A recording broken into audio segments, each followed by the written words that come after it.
Aliens में आप सभी का स्वागत है। आज की पिछली कक्षा में हम लोगों ने झारखंड की जनजाति का सामान्य परिचय के बारे में पढ़ा, जिसमें हम लोगों ने देखा कि झारखंड में 2022 तक 32 जनजातियां थी, जिनमें से 24 प्रमुख तथा 8 आदिम जनजातियां थी। लेकिन 2022 में पुरान जनजाति को 2022 में पुरान को 33वीं जनजाति के रूप में अधिसूचित किया। उसके बाद से झारखंड में ये प्रस्ताव लागू होने के बाद से झारखंड में 25 प्रमुख जनजाति हो जाएगी तथा 8 आदिम जनजाति। और 8 आदिम जनजाति में से हम लोगों ने देखा था कल असुर, सबर, बिरहोर, उसके बाद परहिया, माल पहाड़िया, सोरिया पहाड़िया,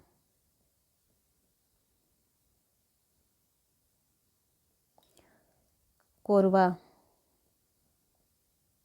तथा बिरजिया। और झारखंड में कुल जनसंख्या का 26.2% जनजाति निवास करते हैं।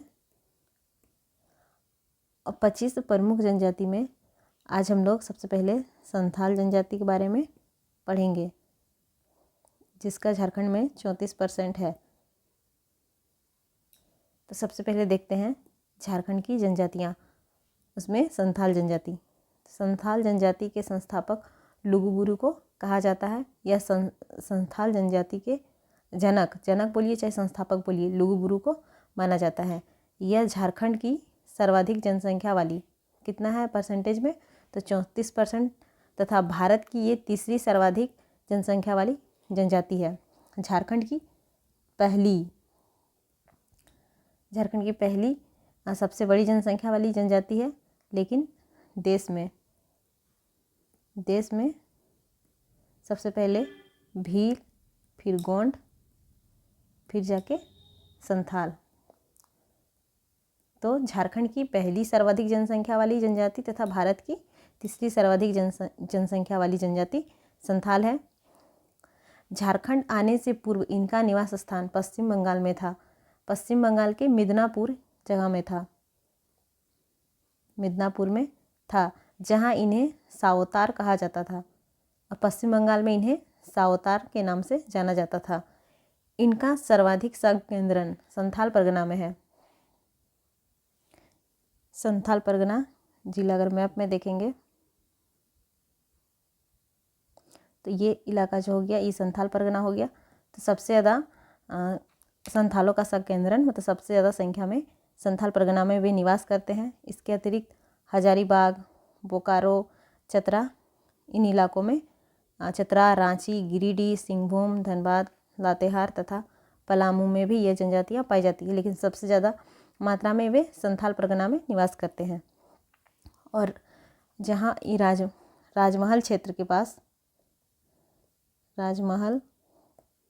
क्षेत्र में इनके निवास स्थान को दामिने को कहा जाता है। जो पहाड़ी क्षेत्र में रहते हैं उन इलाकों को दामिने कोह के नाम से जाना जाता है। संथाल जनजाति का संबंध प्रोटो ऑस्ट्रेलोइड प्रजाति समूह से है। ये इम्पोर्टेंट है। संथाल का संबंध किस प्रजाति समूह से है, तो प्रोटो ऑस्ट्रेलोइड प्रजाति समूह से है। भाषाई आधार पर हम लोगों ने पिछली क्लास में पढ़े थे कि जॉर्ज गियर्सन ने भाषाई आधार पर जनजाति को 2 समूहों में बांटा था। 2 समूह बांटा था। पहला था द्रविड़ और दूसरा था ऑस्ट्रिक। द्रविड़ तथा ऑस्ट्रिक। ऑस्ट्रिक को ही ऑस्ट्रो एशियाटिक समूह ही बोला जाता है। तो भाषाई आधार पर जो संथाल है वो ऑस्ट्रो एशियाटिक समूह से बिलोंग करते हैं। और संथाल जनजाति की जो भाषा है वो संथाली है और इसे 2004 में संविधान की 8वीं अनुसूची में शामिल किया गया। डेट इम्पोर्टेंट है, संविधान के 8वीं अनुसूची में संथाली भाषा को शामिल किया गया तथा यह प्रस्ताव 2003 में पारित किया गया था। और इसकी जो संथाल भाषा की जो लिपि है वो है ओल चिकी, ये भी इम्पोर्टेंट है। संथाली भाषा की लिपि ओल चिकी है और इसके जो आविष्कारक हैं वो पंडित रघुनाथ मुर्मू है। ओल चिकी लिपि है तथा इसके आविष्कार पंडित रघुनाथ मुर्मू है और इन्होंने 1941 ईस्वी में इस लिपि की खोज की थी और ये पेशे से शिक्षक थे। संथाली लेखक थे और शिक्षक थे। अब देखते हैं हम लोग संथाल जनजाति के समाज एवं संस्कृति किस प्रकार है। तो सबसे पहले संथाल जनजाति को 4 हड़ों या वर्गों, सेम चीज़ है, हड़ बोलिए चाहे वर्ग बोलिए, 4 वर्गों में या हड़ों में विभाजित किया गया है। एक है किस्कू हड़, फिर मुर्मू हड़, सोरेन हड़ और मरोड़ी हड़। हड़ मतलब होड़ होता है शायद, लेकिन सब जगह बुक में हड़ ही लिखा है। तो किस्कू हड़, मुर्मू हड़, सोरेन हड़ और मरोड़ी हड़। अब इनका काम क्या है, मतलब पेशा क्या है। किस्कू हड़ वे लोग राजा होते हैं। जो मुर्मू हड़ है उन लोगों का काम पूजा करना। जो सोरेन हड़ है उनका काम सिपाही है, मतलब वो सिपाही पेशे से सिपाही होते हैं। और जो मरोड़ी हड़ है वो कृषक होते हैं, मतलब इनका कार्य खेती करना होता है। तो समाज एवं संस्कृति में संथालों को 4 वर्गों में विभाजित किया गया है। किस्कू हड़ जो राजा होते हैं, मुर्मू हड़ पुजारी, सोरेन सिपाही, मरोड़ी कृषक।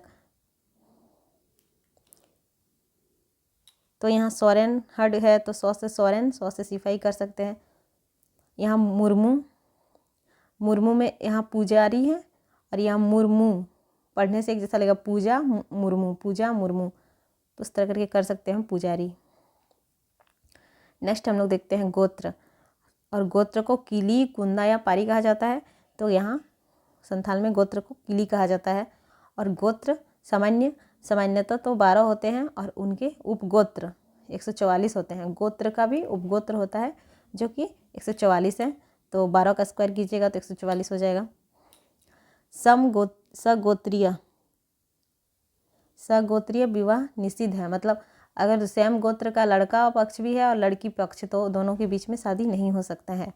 बाल विवाह प्रथा का प्रचलन नहीं है। यहाँ बाल विवाह का कोई प्रचलन नहीं है, मतलब बच्चे बालिग नहीं होने से पहले वहाँ शादी नहीं होता है।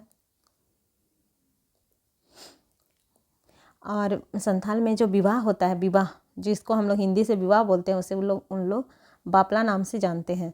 और संथाल में बहुत प्रकार के विवाह होते हैं, लेकिन किसी एग्जाम में ये क्वेश्चन पूछा गया था तो उसमें आयोग ने 8 प्रकार का विवाह माना था। तो हम लोग 8 प्रकार के बारे में देखते हैं। सबसे पहले किरिंग बापला, ये मध्यस्थ के माध्यम से विवाह किया जाता है, मतलब वो अगवा के माध्यम से जो विवाह सेट करके अरेंज मैरिज आयोजित विवाह।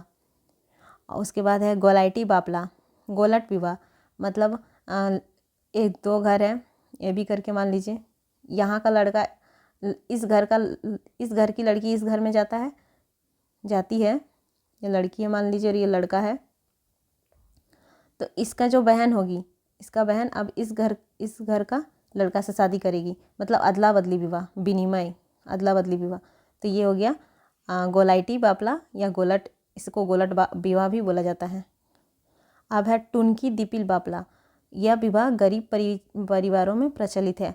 अगर कोई भी गरीब परिवारों में प्रचलित है, मतलब कि कोई गरीब परिवार का आदमी अगर अपना बेटी का शादी नहीं दे सक रहा है तो वर पक्ष क्या करता है कि लड़की को अपना घर लाके सिंदूर दान करता है, मतलब ये शादी लड़का का घर में किया जाता है।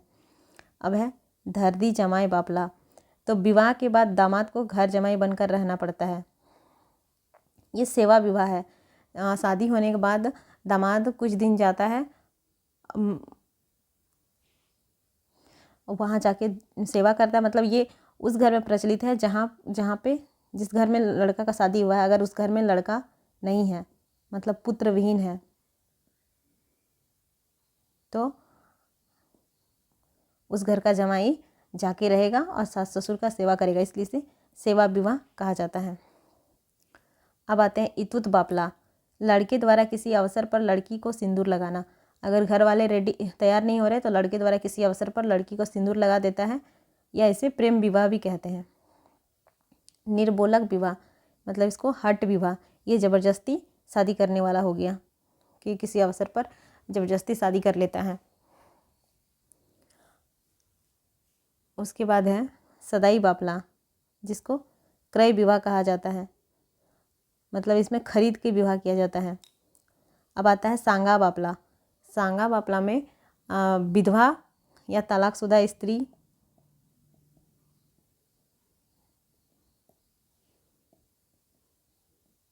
या विधुर, मतलब जिस आदमी का पत्नी नहीं है, उन लोगों के द्वारा जो विवाह किया जाता है, उस विवाह को सांगा बापला कहा जाता है।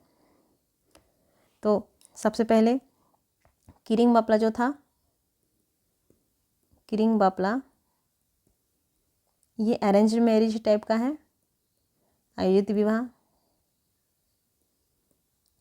गोलाइट बापला, इसमें विनिमय विवाह बोलिए इसको, अदला बदली हो जाता है, इस घर का लड़की उस घर में, उस घर का लड़की इस घर में। उसके बाद नेक्स्ट आता है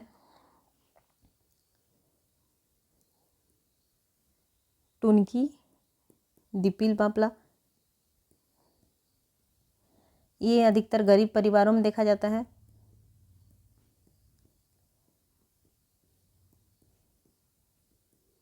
उसके बाद है धरती जमाई बापला। इसमें घर जमाई बनकर रहता है लड़का।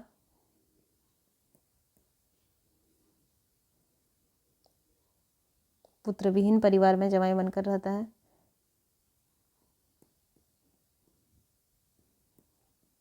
इसको सेवा विवाह कहते हैं, सेवा विवाह। फिर आ गया इतुत बापला, मतलब प्रेम विवाह।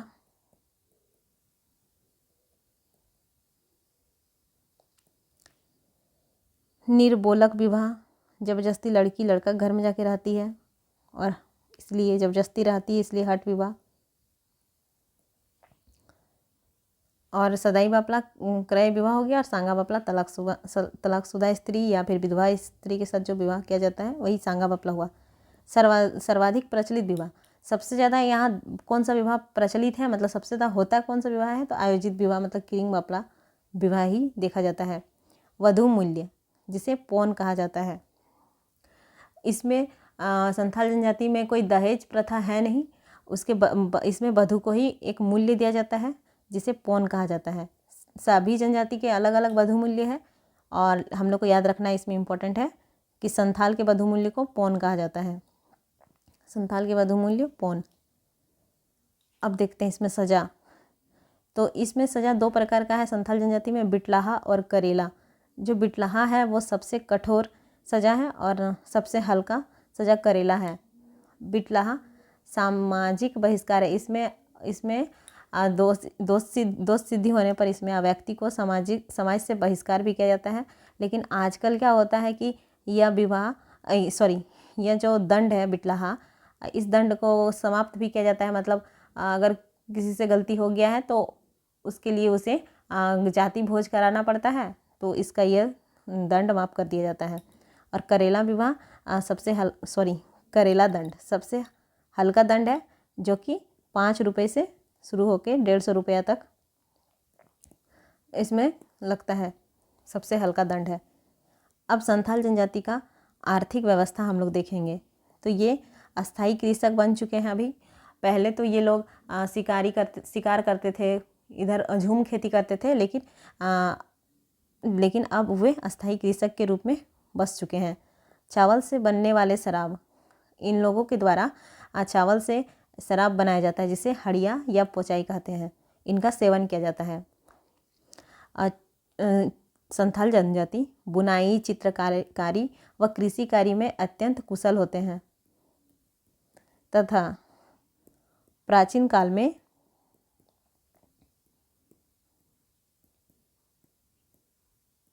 ये बर्तन भी बनाते थे। तो जो है संथाल जनजाति वो बुनाई में भी एक्सपर्ट है, चित्रकारी में भी तथा कृषि कार्य में भी कुशल है और प्राचीन काल में ये बर्तन भी बनाते थे। अब इनके सामाजिक व्यवस्था को देखते हैं, इनका समाज किस तरह से चलता है। तो जो ग्राम प्रधान है, ग्राम का जो मैन है, उन्हें मांझी कहा जाता है और उप ग्राम प्रधान जो होते हैं उन्हें प्रामाणिक या प्राणिक कहा जाता है। और गांव का संदेशवाहक, जो मांझी का संदेश गांव तक पहुंचाया जाता है, उसे गुड़ेत या गोड़ायत के द्वारा पहुंचाया जाता है और मांझी के सहायक को जोग मांझी कहते हैं। इम्पॉर्टेंट है, पहला इम्पॉर्टेंट चीज़ है कि संथाल जनजाति के ग्राम प्रधान को क्या कहा जाता है, तो मांझी, और उसके मांझी का जो सहायक होगा वो जोग मांझी होगा। और जब आप लोग शासन व्यवस्था में ये सब डिटेल से पढ़ेंगे। और उप ग्राम प्रधान जो होंगे वो प्राणिक या प्रामाणिक होते हैं और उनका संदेशवाहक किसे कहा जाता है, तो गोड़ायत को या गुड़ेत, कहीं गुड़ेत दिखेगा कहीं गोड़ायत दिखेगा, दोनों सेम है। और मांझी का जो सहायक जोग मांझी। और ग्राम प्रधान के पास प्रशासनिक एवं न्यायिक अधिकार दोनों होते हैं। मांझी के पास प्रशासनिक एवं न्यायिक अधिकार दोनों होते हैं। ये जो संथाल जनजाति का शासन व्यवस्था है उसमें आप लोग डिटेल से पढ़िएगा, वीडियो आ चुकी है, आप लोग जाके देख सकते हैं।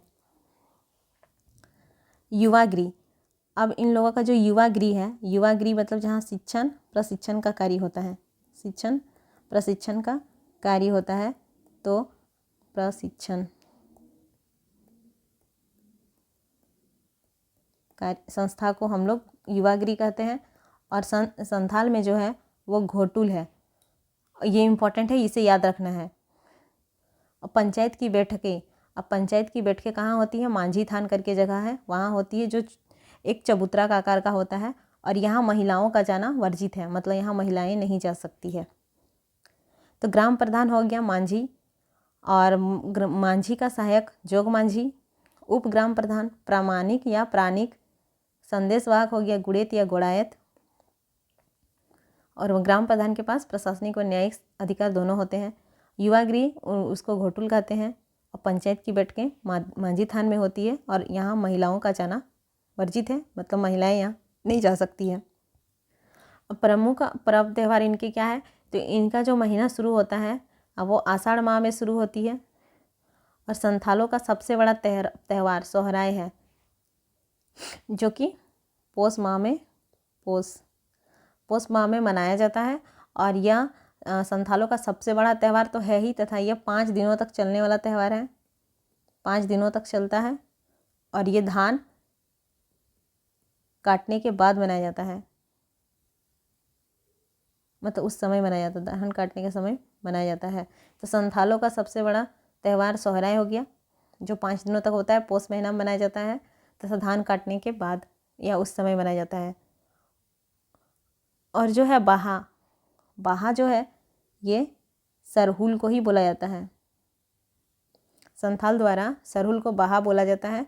और ये संथालों का दूसरा सबसे, ये पहला सबसे, अच्छा पहला तो लिखा हुआ है, ये दूसरा सबसे बड़ा त्यौहार है। और सरहुल फागुन माह में मनाया जाता है और ये 3 दिन तक मनाया जाता है, इसका जो अवधि है ये 3 दिन तक है। वैसे जब पर्व त्यौहार पढ़ेंगे तो ये सभी पर्व त्यौहार के बारे में हम लोग डिटेल से पढ़ेंगे, कब मनाया जाता है, संथाल में क्या नाम है, संथाल जनजाति के द्वारा क्या बोला जाता है, उराव जनजाति के द्वारा क्या, ये सब के बारे में हम लोग पर्व त्यौहार में जब पढ़ेंगे तब डिटेल से देखेंगे। अभी सिर्फ हम लोग को ये देखना है कि संथालों का सबसे बड़ा त्यौहार सोहराय है और उसके बाद ये अन्य बाहा, सकरात, कर्मा, एरो, खड़ियाल, इस तरह करके और भी सारे पर्व हैं। संथाल चित्रकारी में अत्यंत निपुण होते हैं।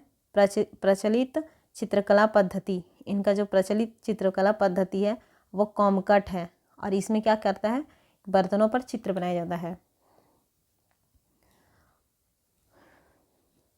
उसके बाद इस जनजाति में जो महीना शुरू होता है, महीना माह मतलब हम लोग जो माह महीना बोलते हैं, उन लोगों को ये लोग बोंगा कहते हैं, बोंगा के नाम से कहते हैं। तथा माघ बोंगा जो है वही महीना से इन लोग का वर्ष का शुरुआत होता है। और संथाल के घरों का जो छत होता है वह एक चाला और दो चाला कहा जाता है। छत को एक चाला मतलब चारों ओर एक ही ढाल है तो एक चाला, और दो चाला मतलब दो और ढाल है। मतलब सिंपल याद रखिए कि इन लोगों के घर के छत को एक चाला कहा जाता है और दो चाला। अब इन लोगों का धार्मिक व्यवस्था देखना है तो सबसे पहले इन लोग का जो धार्मिक प्रधान है वो नायके है। धार्मिक प्रधान नायके है। प्रधान देवता सिंहबोंगा या ठाकुर देव है। दूसरा प्रधान देवता मरांग बुरु है। उसके बाद ग्राम देवता जाहिर एरा और इसके जो निवास स्थान है उसको हम लोग जाहिर थान बोलते हैं। ग्राम देवता का निवास स्थान को जाहिर थान बोला जाता है और ग्राम देवता जाहिर एरा है। गृह देवता ओडाक बोंगा। परिवार के देवता अबगे बोंगा। धार्मिक प्रधान तो नायके हो गया। और सनातन संथाल बोंगा होड़। सनातन संथाल को बोंगा होड़ कहा जाता है। संथालों में शवों को जलाने या दफनाने दोनों प्रकार की प्रथा प्रचलित है। इसमें सबको जलाया भी जाता है और दफनाया भी जाता है। तो इसमें हम लोगों को मेन चीज़ याद क्या रखना है, सबसे पहले ग्राम प्रधान हम लोग को याद रखना है। ग्राम प्रधान, संथालों के ग्राम प्रधान को मांझी कहा जाता है। फिर उनके युवा गृह को घोटुल कहा जाता है। इसको कैसे याद रख सकते हैं, तो यहाँ घोटुल है तो घोटुल से घोटाला कर लीजिए, और संथाल है तो संत, संथाल लोग को संत कर लीजिए। संत लोग हमेशा कुछ न कुछ घोटाला करता ही है, तो उस तरह से याद रख सकते हैं। इनके जो वधु मूल्य है, वधु मूल्य इसको पौन कहा जाता है। उसके बाद वधु मूल्य पौन हो गया। फिर इनके जो धार्मिक प्रधान है उन्हें नायके कहा जाता है। और संत लोग खुद को नायक भी समझता है, ऐसे करके कर सकते हैं कि संत लोग स्वयं को नायक समझता है कि हम लोग नायक हैं, तो उस तरह से कर सकते हैं कि धार्मिक प्रधान नायके है। ग्राम प्रधान मांझी, युवागृह घोटुल, वधु मूल्य पौन और धार्मिक प्रधान नायके। तथा इनका जो प्रमुख देवता है, प्रमुख देवता वो सिंहबोंगा है। सिंहबोंगा है जिसे ठाकुर भी कहा जाता है।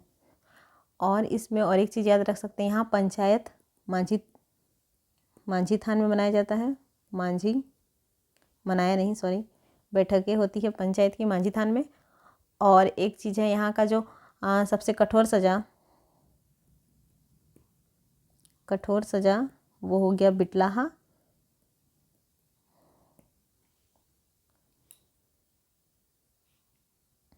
इनकी जो लिपि है ओल चिकी, लिपि ओल चिकी, 2-3 बार पढ़ने से याद हो जाएगा, जिसका आविष्कार पंडित रघुनाथ मुर्मू के द्वारा किया गया था। और एक चीज़ याद रख सकते हैं कि ये जो जनजाति समूह है, इनका संबंध जनजाति प्रजाति समूह से अगर बोलिएगा कौन सा प्रजाति से रिलेट करते हैं, तो ये प्रोटो ऑस्ट्रेलॉयड से। लेकिन अगर इनकी भाषा अगर बोली जाए तो ये है ऑस्ट्रो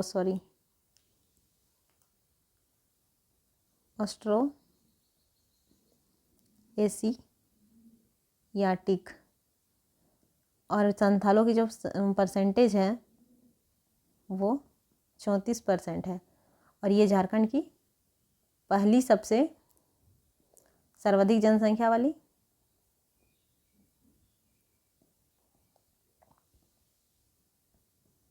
तथा भारत की तीसरी। इतना तो आपको याद रखना ही रखना है। नेक्स्ट हम लोग देखते हैं उरांव जनजाति के बारे में। तो यह झारखंड की दूसरी, लिखा तो है, ये झारखंड की दूसरी सबसे बड़ी जनजाति है, जिसका परसेंटेज 19.86% है, लमसम 20%। इस सर्वाधिक संकेंद्रण दक्षिणी छोटानागपुर और पलामू प्रमंडल में है।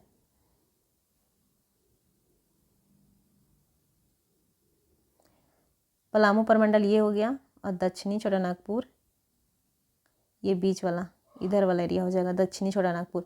तो सबसे ज़्यादा अधिक मात्रा में ये लोग दक्षिणी छोटानागपुर प्रमंडल तथा पलामू प्रमंडल में इनका संकेंद्रण है। और इनका जो मूल निवास था वो दक्कन, इनके मूल निवास को दक्कन जो कि दक्षिण साइड में है, वो उनका निवास स्थान माना जाता है। उरांव लोग स्वयं को कुड़ुक कहते हैं। उरांव स्वयं को कुड़ुक कहते हैं, ये स्वयं को कुड़ुक कहते हैं, जिसका अर्थ मनुष्य होता है। तो ये इम्पोर्टेंट है, याद रखना है कि स्वयं को कुड़ुक कहने वाली जनजाति क्या है, कौन सी है, तो उरांव है। और कुड़ुक का मतलब मनुष्य होता है। इनकी भाषा कुड़ुक है, और ये कुड़ुक भाषा भी बोलते हैं, और जो द्रविड़ परिवार की भाषा है, इनकी जो भाषा है उसका रिलेशन द्रविड़ परिवार से है। इनकी लिपि का नाम तोलोंग सिकी है, और इसका आविष्कार नारायण उरांव द्वारा किया गया था। इनकी लिपि तोलोंग सिकी, इनकी भाषा कुड़ुक, और आविष्कार करता है लिपि के नारायण उरांव। ये सबसे शिक्षित एवं जागरूक जनजाति है, सबसे शिक्षित और जागरूक जनजाति है, जिसके कारण इनका विकास भी सर्वाधिक हुआ है। सर्वाधिक विकास इन्हीं का हुआ है। कंप्यूटर में जब इनकी लिपि को टाइपिंग करना रहता है तो उसके लिए जो फॉन्ट है वो है केली तोलोंग। तो अब हम लोग देखते हैं समाज एवं संस्कृति। उरांव लोगों के समाज एवं संस्कृति किस प्रकार है, तो शरद चंद्र राय के अनुसार ये उरांव जनजाति का प्रथम वैज्ञानिक अध्ययन इन्हीं ने किया था, और इनके अनुसार उरांव जनजाति में 68 गोत्र पाए जाते हैं, लेकिन मुख्यतः 14 गोत्र ही पाया जाता है। संथाल में 12 गोत्र पाया जाता है, और उपगोत्र 144, लेकिन उरांव में 14 गोत्र पाए जाते हैं। गोदना प्रथा प्रचलित है, मतलब टेटू, गोदना मतलब टेटू क्या कहते हैं, अनिवार्य प्रचलित है। महिलाओं में गोदना को अधिक महत्व दिया जाता है, और महिलाएं बहुत ज़्यादा टेटू करवाती है उरांव जनजाति में। इस जनजाति में भी समगोत्रीय विवाह निषिद्ध है, मतलब संथाल जनजाति की भांति इसमें भी एक गोत्र से शादी नहीं किया जाता है।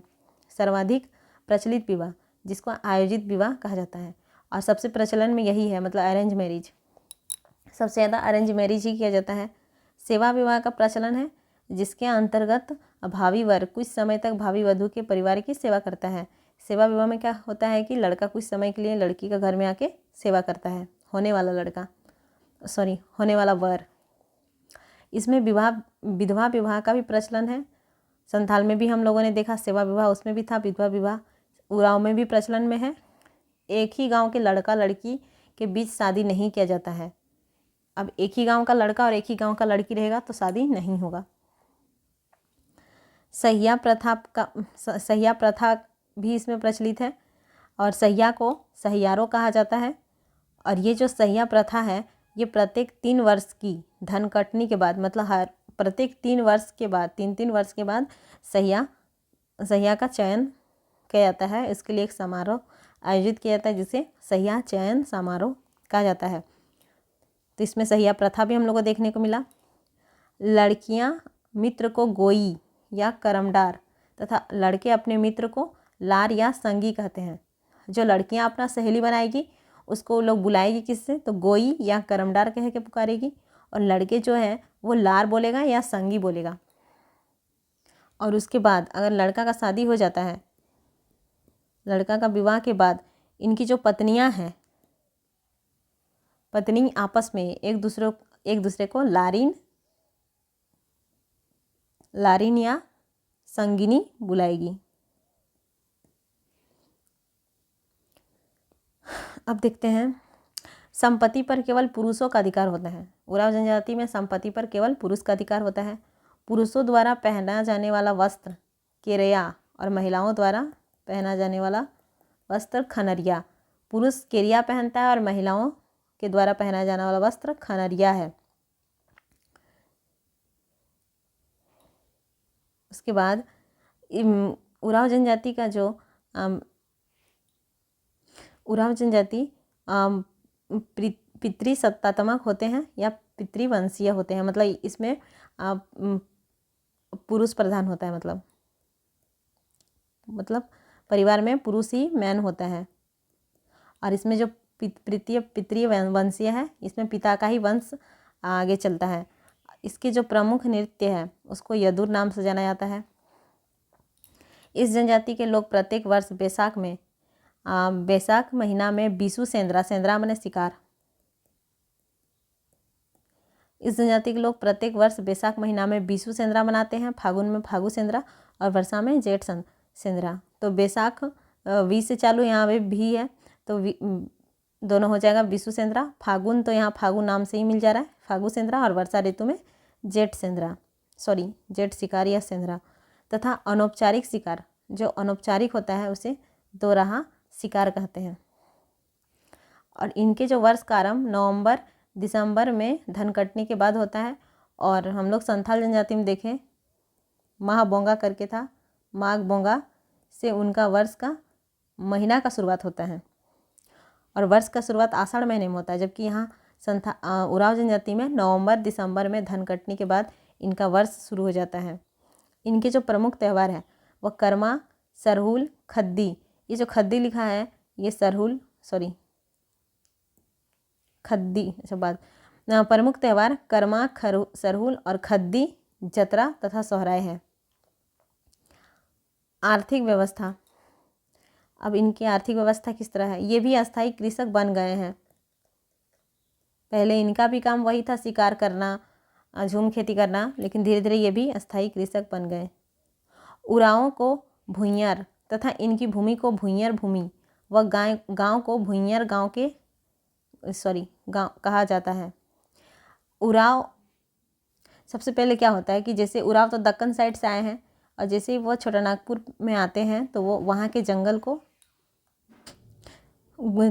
को काटकर खेती करने लगे और जो भूमि बनी उन्हें भुइंयर भूमि कहा गया और गांव को भुइंयर गांव कहा जाने लगा। बाद में आने वाले जो उरांव आए बाद में उन्हें रेयत या जेठ रेयत कहा गया। यहाँ एक चीज़ देख लीजिए, जो भुइंयर भूमि होती है, भुइंयर भूमि, इसे उरांवों की भूमि को भुइंयर भूमि कहा जाता है। उरांवों की भूमि, उसके बाद उरांवों की भूमि भुइंयर, उसके बाद है खूटकट्टी। खूटकट्टी हो जाएगी मुंडाओं की भूमि। जब CNT SPT पढ़ेंगे तो ये नाम सब मिलेंगे, भुइंयर, खूटकट्टी। भूमि किसकी है तो मतलब तब समझ में आएगा कि हाँ ये खूटकट्टी बोल रहा है तो मुंडाओं की ज़मीन की बात कर रहा है। फिर कोड़कर, सदानों की भूमि,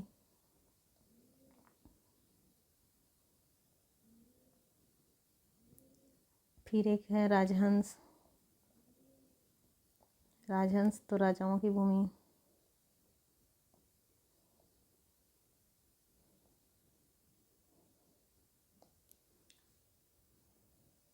तो भुइंयर हो गई उरांवों की भूमि, खूटकट्टी मुंडाओं की भूमि, कोड़कर सदानों की भूमि और राजहंस राजाओं की भूमि को बोला जाता है।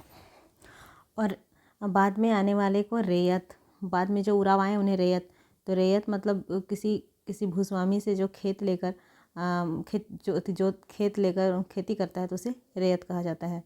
पसरी नामक विशेष प्रथा पाई जाती है।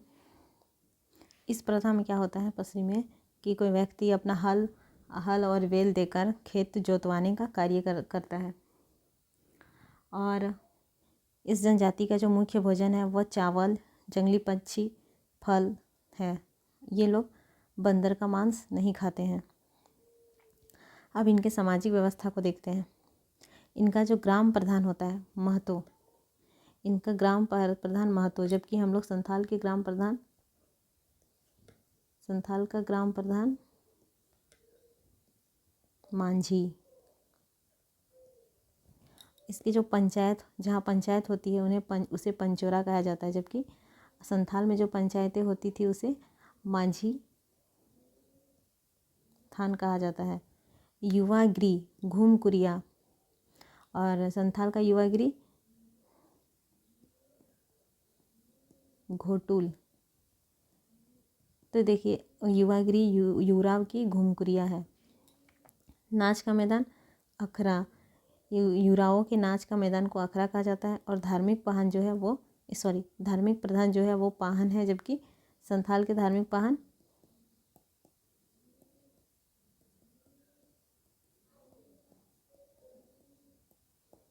नायके है। अब इसके धार्मिक व्यवस्था को देखते हैं।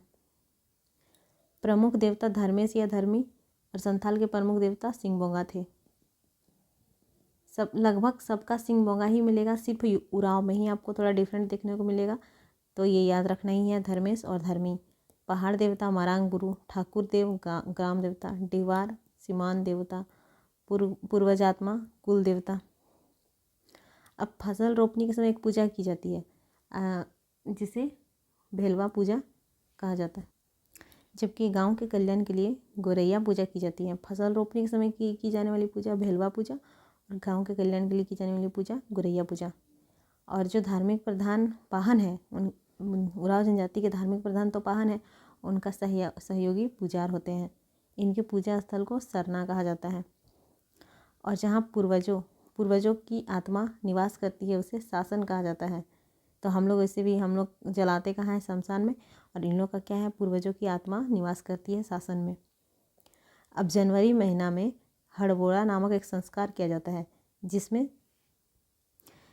साल भर में मरे गोत्र के सभी लोगों की हड्डियों को नदी में निक्षेपित किया जाता है। हड़बोड़ा संस्कार में साल भर में जितने भी उसके गोत्र के आदमी मरे हैं उनके हड्डियों को लेकर नदी में बहा दिया जाता है, और इसे गोत्र खुंदी कहा जाता है। और हड़बोड़ा जो संस्कार हुआ उसके बाद उनकी आत्मा पूर्वजों की आत्मा से मिलती है, जिसे कोहा बेंजा जो संस्कार होता है जिसमें हड्डियों को नदी में निक्षेपित किया जाता है, वो एक संस्कार हड़बोड़ा संस्कार है, और इसे गोत्र खुंदी कहा जाता है। और इस संस्कार के बाद जब मरे हुए आदमियों की आत्मा पूर्वजों की आत्मा से मिलती है तो उसे कोहा बेंजा कहते हैं। उराव लोग तांत्रिक एवं जादुई विद्या में विश्वास करते हैं। उन लोग जादू टोना में ज़्यादा विश्वास करते हैं, और जादू टोना करने वाले व्यक्ति को माटी कहा जाता है। ज़्यादा जादू टोना करने वाले व्यक्ति को माटी कहा जाता है। शवों को सामान्यतः दाह संस्कार किया जाता है, मतलब जलाया जाता है। और जो उराव ईसाई धर्म अपना लिए हैं उन लोगों में शव को दफनाया ही जाता है, और उन लोगों में सारा क्रियाक्रम ईसाई परंपरा के अनुसार ही किया जाता है। तो सबसे पहले था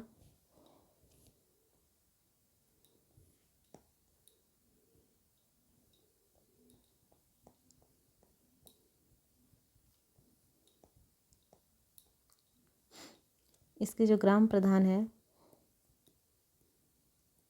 इनको महतो कहा जाता है। धार्मिक प्रधान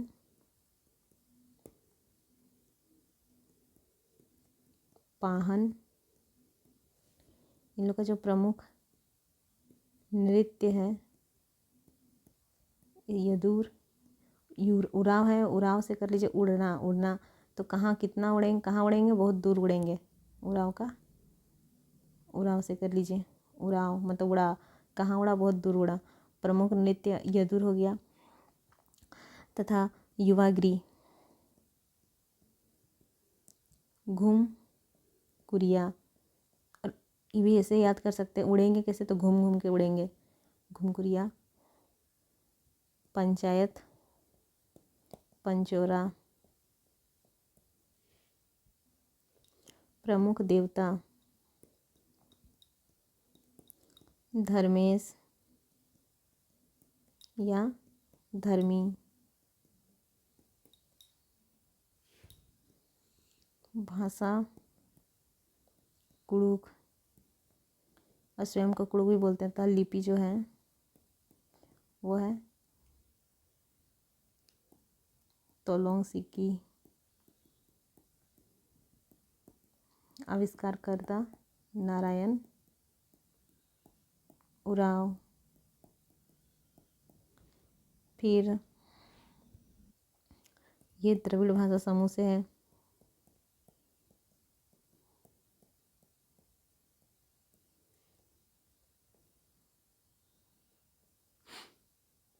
उसके बाद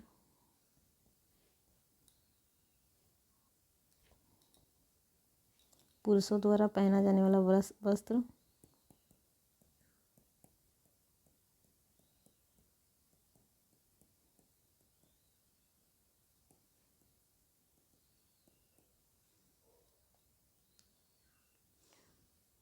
वस्त्र है केरिया, और महिलाओं द्वारा